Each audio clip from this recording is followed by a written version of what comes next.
जय मां सरस्वती।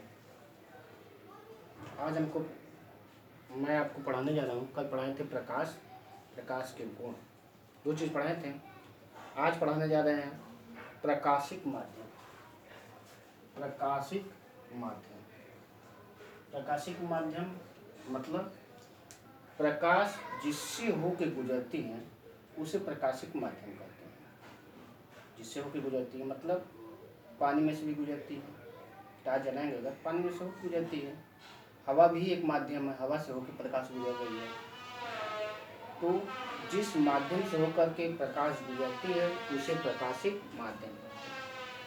ठीक, प्रकाशिक माध्यम तीन प्रकार के होते हैं: पारदर्शक माध्यम, पराभाषक माध्यम और अपारदर्शक माध्यम। अब पारदर्शक में क्या होगा? जिस माध्यम से होकर के प्रकाश पूरी तरह से बाहर निकल जाता है और अवशोषण उसमें नहीं होता है। जैसे पानी में अगर टार्च जलाएं तो पानी से होकर के प्रकाश पूरी तरह से बाहर निकल जाता है। तो जिन माध्यमों से प्रकाश के अधिकांश भाग गुजर जाती है या पूर्णतः गुजर जाती है, पूर्णतः तो गुजर नहीं सकते, थोड़ा बहुत जरूर उसमें रह जाता है, लेकिन अधिकांश भाग जब गुजर जाती है तो उसे कहते हैं पारदर्शक माध्यम। जैसे वायु हुआ, कांच हुआ और जल से भी होकर के प्रकाश पूरी तरह से गुजर जाता है। तो पारदर्शी माध्यम जिससे होकर के प्रकाश का अधिकांश भाग गुजर जाता है उसे कहते हैं पारदर्शक माध्यम। आगे है पराभाषक मतलब कि प्रकाश का कुछ भाग बाहर निकल जाता है और कुछ भाग उसके अंदर शोषित हो जाता है। मतलब उसमें से कुछ तो प्रकाश निकल जाती है, कुछ उसके अंदर शोषित हो जाता है। इसे कहते हैं पराभाषक माध्यम। जैसे में रंगीन बोतल से होकर के प्रकाश उसी के अंदर आ जाती है। रंगीन बोतल में अगर मान लो चाहे गंदा जल डाला गया हो, कुछ मिट्टी वगैरह उसमें हो, तो उससे होकर के प्रकाश पूरी तरह से उसमें से निकल नहीं पाती, कुछ भाग उसके अंदर रह जाते हैं। पीएच साबुन आप देखे होंगे, पीएच साबुन भी एक प्रकार से पराभाषक है। इसे अल्प पारदर्शक माध्यम भी कहते हैं। तो पीएच साबुन, रंगीन बोतल, गंदा जल, ये क्या चीज है? पराभाषक माध्यम, पराभाषक या अल्प पारदर्शक माध्यम। आगे है अपारदर्शक मतलब उसमें से प्रकाश का कुछ भी भाग मतलब पूरी तरह से उसके अंदर शोषित हो जाती है, थोड़ा भी भाग बाहर नहीं निकल पाती, उससे होकर के गुजर ही नहीं पाती है, उस पार नहीं निकल पाती, उसे कहते हैं अपारदर्शक माध्यम। अपारदर्शक माध्यम में जैसे ईंट, पत्थर, लोहा, ये हमारा श्वेत पट, इसमें अगर प्रकाश डालें तो उस पार नहीं जा पाएगी, इसे कहेंगे अपारदर्शक। मतलब माध्यम तीन प्रकार के होते हैं: एक पारदर्शक माध्यम, एक पराभाषक माध्यम और एक अपारदर्शक माध्यम।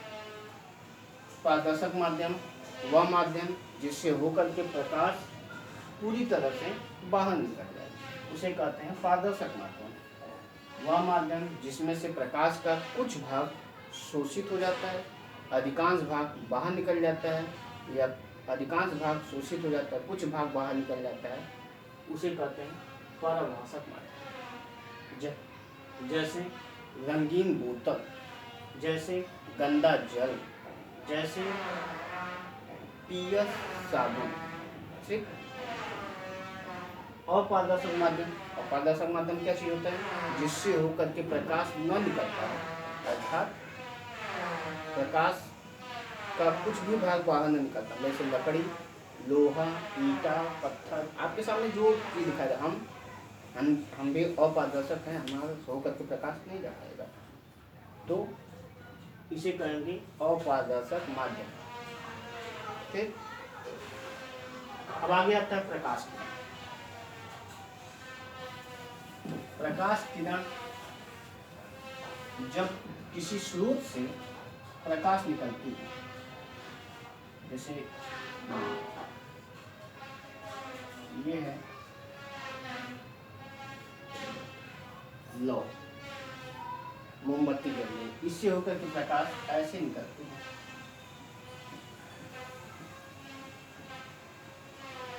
प्रकाश स्रोत से प्रकाश सीधी रेखा में निकलती है।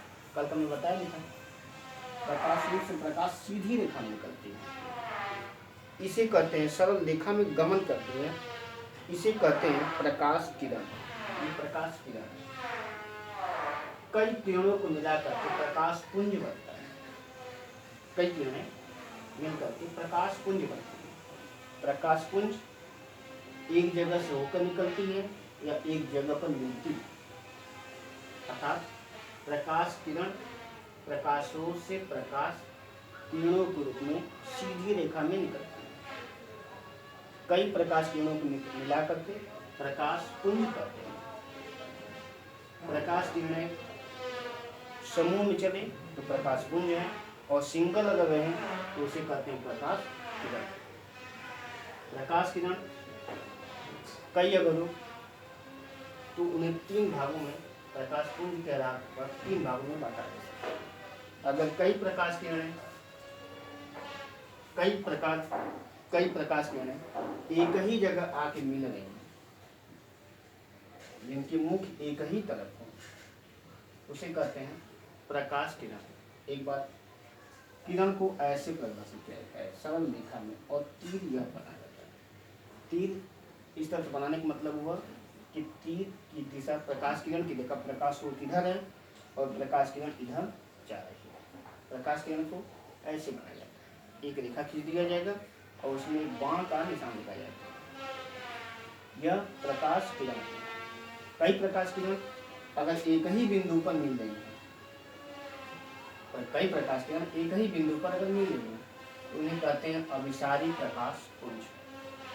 प्रकाश पुंज अगर कई प्रकाश किरण एक ही जगह पर अगर मिल रही है तो उसे कहते हैं अभिसारी प्रकाश पुंज। आगे अगर एक ही बिंदु से कई प्रकाश किरणें निकल रही हैं तो उन्हें कहते हैं अभिसारी प्रकाश पुंज।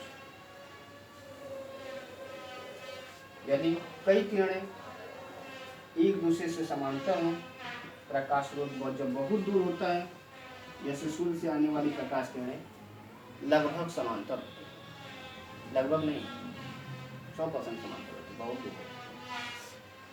तो सूर्य से आने वाली प्रकाश किरणें लगभग समांतर होती है, लगभग संपूर्ण। तो प्रकाश किरणें तीन प्रकार की होती हैं, एक अभिसारी प्रकाश पुंज, दूसरा अपसारी प्रकाश पुंज और तीसरा समांतर प्रकाश पुंज। ठीक, अब इसके बाद आगे है प्रकाश का परावर्तन। प्रकाश का परावर्तन क्या चीज होता है?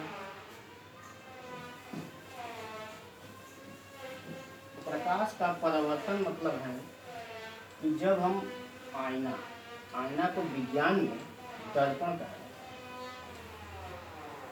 जब कोई चिकना या चमकदार सतह आईना ही होगा, आईना की जगह होता है, यह देखो ये दर्पण है, दर्पण जिसमें आप मुंह देखते हैं। सुबह सुबह बाल झाड़ने के लिए तो मुंह देखते होंगे, तो दर्पण में जिधर तक निशान लगाया गया है यह हो गया दर्पण, और दर्पण के उधर की तरफ पालिश किया गया यह चमकदार सतह। दर्पण किसे कहते हैं? दर्पण शीशे कांच का एक समांतर टुकड़ा होता है, पारदर्शी, एक तरफ लिप लगाया जाता है, दूसरी तरफ पारदर्शी, दूसरी तरफ उस पर तल होता है जो चमकता है। तो दर्पण जब किसी चिकने व चमकदार सतह पर प्रकाश किरण टकराती है तो उसी माध्यम में वापस लौटाती है। इसी घटना को प्रकाश का परावर्तन कहते हैं। प्रकाश का परावर्तन।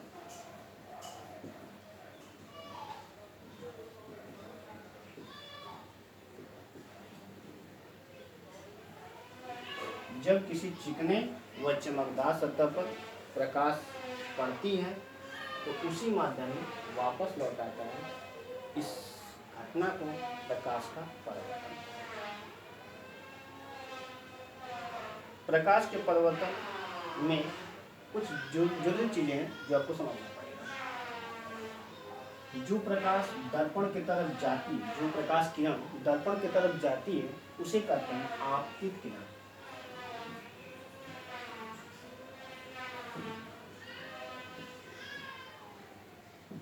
जो दर्पण से टकरा करके वापस लौटती है उसी माध्यम में उसे कहते हैं परावर्तित।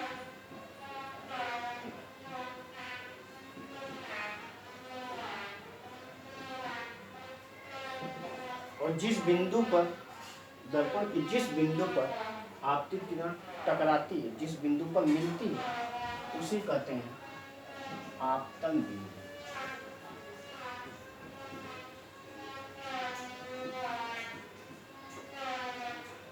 आपतन बिंदु।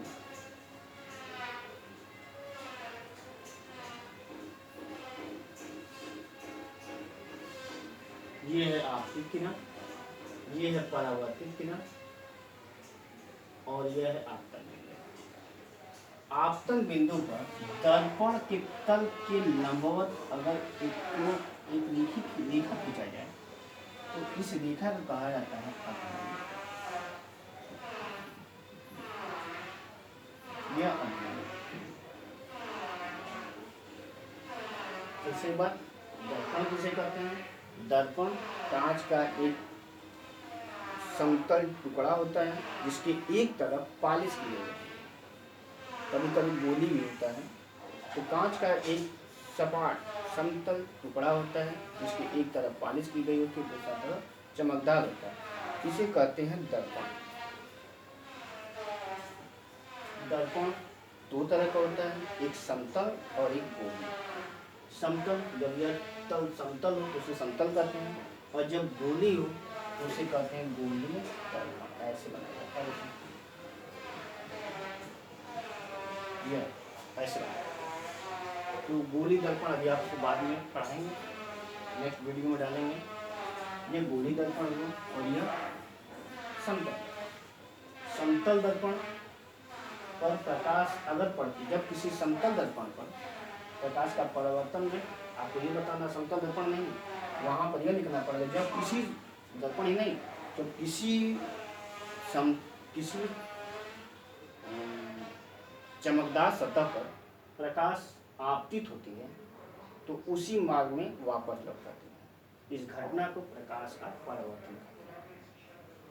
प्रकाश के परावर्तन में दर्पण अगर देखा जाए तो दर्पण वह तल है जिसकी एक तरफ एक तरफ परावर्तन होता है, दूसरा तरफ पॉलिश किया होता है, इसे दर्पण कहते हैं। जो प्रकाश आपतित होती है, जो प्रकाश उस दर्पण पर पड़ती है उसे कहते हैं आपतित। जो परावर्तन का मतलब लौटना होगा, जो प्रकाश लौटती है अर्थात परावर्तित होती है उसे कहते हैं परावर्तित। और जिस बिंदु पर आपतित किरण और परावर्तित किरण मिली होती है दर्पण के जिस बिंदु पर, उसे कहते हैं आपतन बिंदु। आपतन बिंदु पर दर्पण के तल के लंबवत एक रेखा खींची जाए तो उसे अभिलंब कहते हैं। अब देखिए इसके आगे, आपतित किरण तथा अभिलंब के बीच बने हुए कोण को आपतन कोण कहते हैं। आपतन कोण, इसे आई से प्रदर्शित किया जाता है, स्मॉल आई से। इंसिडेंट रे,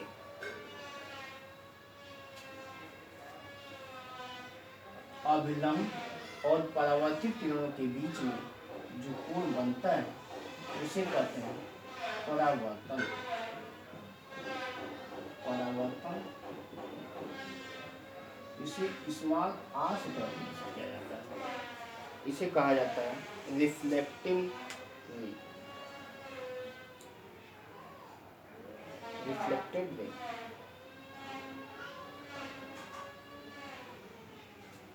जैसे आपतित किरण तथा अविलंब के बीच बने हुए कोण को आपतन कोण कहते हैं। अविलंब तथा परावर्तित किरण के बीच के कोण को परावर्तन कोण कहते हैं। आपतन कोण को आई से प्रदर्शित करते हैं, परावर्तित कोण को आर से प्रदर्शित करते हैं। इसके आधार पर परावर्तन के दो नियम हैं। परावर्तन के नियम, परावर्तन के नियम नंबर 1, दो नियम है। आपतन कोण तथा परावर्तन कोण दोनों कोण आपस में बराबर होते हैं। आप लोग लॉकडाउन का समय चल रहा है तो कैरम बैठ के खेल रहे होंगे। लूडो और कैरम यही तो लॉकडाउन के खेल हो गए हैं। तो उसमें जब कैरम खेलते हैं तो आप देखे होंगे कि गोटी अगर यहाँ पर है, गोटी यहाँ पर है और स्ट्राइकर से आप जब इसको मारते हैं तो यहाँ पर एक कैरम की किनारा है। जब आपको मारना होता है तो ऐसे पॉइंट को चुनते हैं जहाँ को मारने के बाद परावर्तित होने के बाद ये ऐसे जाकर लगे। तो अगर इसके पथ को अगर खींचा जाए तो ऐसे जाएगा और टकराने के बाद ऐसे जाएगा। इस प्रकार इसे वही चीज इसमें आपतित किरण, परावर्तित किरण, आपतित किरण, परावर्तित किरण यही। तो इस अभिलंब अगर इस बिंदु से अगर इस यहाँ से एक लंब खींचा जाए तो इस लंब को कहा जाएगा अभिलंब। इस यह कोण और यह कोण आपस में, कैरम में भी यही नियम है। कैरम जो खेलते हैं तो यही नियम है, आपतन कोण और परावर्तन कोण बराबर होना चाहिए। ठीक वही बात इसमें, आपतन कोण परावर्तन कोण बराबर होना चाहिए। आपतन कोण आई और परावर्तन कोण आर आपस में बराबर होते हैं, पहला नियम। दूसरा नियम, आपतन कोण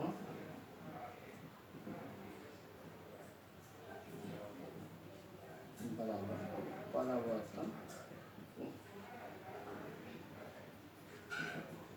आपतन कोण आई, परावर्तन कोण आर। दूसरा है आपतित किरण, परावर्तित किरण तथा अभिलंब एक ही बिंदु पर मिले होते हैं, अर्थात आपतन बिंदु पर ही मिले होते हैं। ये परावर्तन का दूसरा नियम है। एक बार परावर्तन के दो नियम है, आपतन कोण तथा परावर्तन कोण बराबर होते हैं। कक्षा 10 के लिए बस इतना लिखना रहेगा। परावर्तन के दो नियम है, आपतन कोण तथा परावर्तन कोण आपस में बराबर होते हैं। दूसरा, आपतित किरण, परावर्तित किरण तथा अभिलंब तीनों एक ही बिंदु पर मिले होते हैं, इसे आपतन बिंदु कहते हैं। ठीक, अब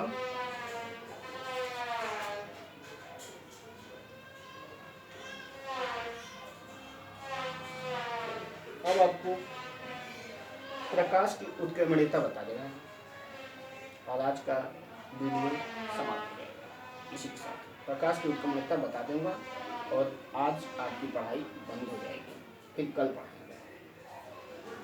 कक्षा 10 होने के लिए ये 12 के लड़के भी देख सकते हैं ध्यान से।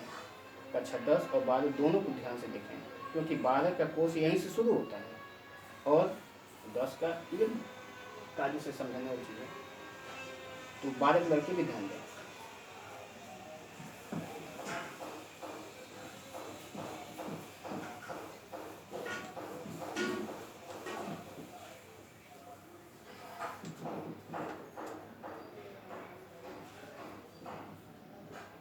प्रकाश की उत्क्रमणीयता,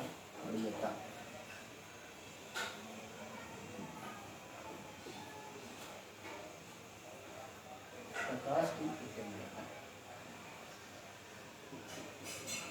यह दर्पण हो गया, यह दर्पण कैसा दर्पण है? समतल।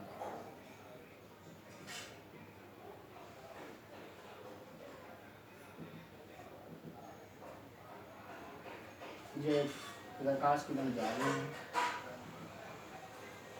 कौन सी किरण है? आपकी किरण।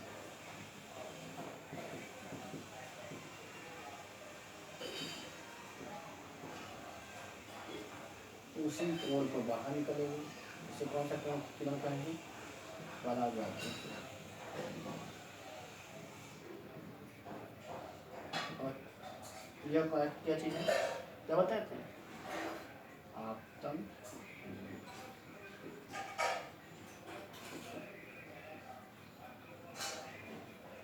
ये क्या है? अभिलंब।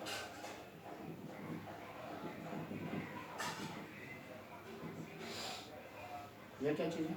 आपतन कोण और यह है परावर्तन कोण।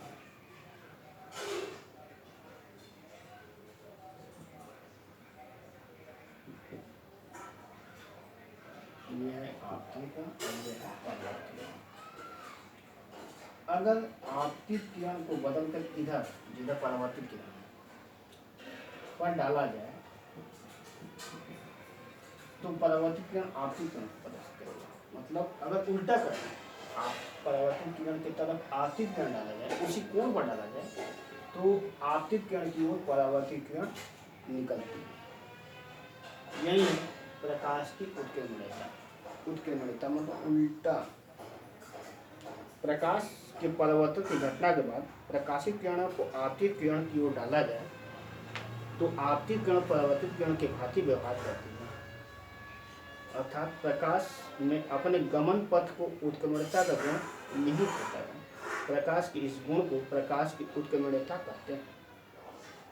यानी आपतित किरण को उलट करके इधर से डाला जाए, जिधर से परावर्तित किरण जिधर से परावर्तित किरण निकल रही थी, उधर की तरफ से प्रकाश अगर डाला जाए तो दूसरी तरफ, मतलब आपतित किरण की तरफ ही प्रकाश परावर्तित होती है। ये हुआ प्रकाश की उत्क्रमणीयता। अब कल आपको फिर वीडियो डालेंगे, तब तक आप हमारे इस वीडियो को एक बार, दो बार, बार बार देखिए, जब तक समझ में ना आ जाए। ठीक, हमारे प्यारे बच्चों, घर पर रहिए, सुरक्षित रहिए, बाहर खेलकूद मत कीजिए। कुछ लड़के दिख रहे हो कि बाहर घूम रहे हैं, जो बहुत ही गलत है। आप ज़्यादा से ज़्यादा समय घर पर रहिए और पढ़ाई लिखाई कीजिए। बाहर निकलेंगे, कोरोना घूम रहा है। आज देखिए टीवी पर कोरोना योद्धाओं को कितना बढ़िया सम्मान दिया जा रहा है। यह मैसेज है कि आप लोग घर पर रहिए, देश के लिए जो लड़ रहे हैं, वो लड़ाई कर रहे हैं, उनके सम्मान में आप घर पर रहिए। यही देश के लिए सबसे सुरक्षित चीज़ है। देश सबसे पहले। ध्यान रखिए, कोरोना हारेगा, इंडिया जीतेगा। नमस्कार।